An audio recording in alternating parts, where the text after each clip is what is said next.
Breaking news Nandurbar. Kondaibari घाटातील महामार्गावर कोसळलेला विश्वास.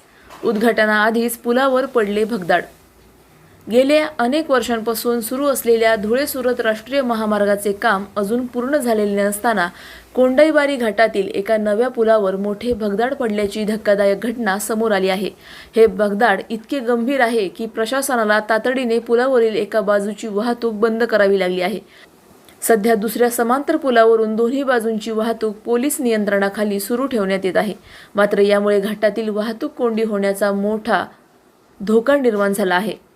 सर्वात मोठा सवाल म्हणजे हा महामार्ग अद्याप उद्घाटनाच्या प्रतीक्षेत असताना एवढ्या लवकर बांधलेल्या पुलावर भगदाड कसे पडले, हा प्रश्न आता निर्माण झाला आहे. कोट्यवधी रुपये खर्च करून उभारण्यात आलेल्या या महामार्गाच्या दर्जाबाबत गंभीर शंका उपस्थित होत आहे.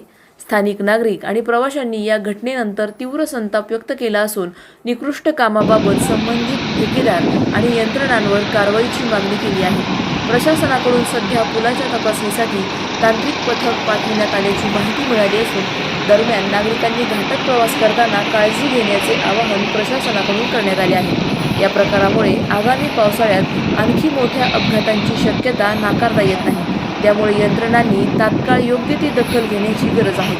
सलाउद्दीन लोहार, नंदुरबार, न्यूज 24.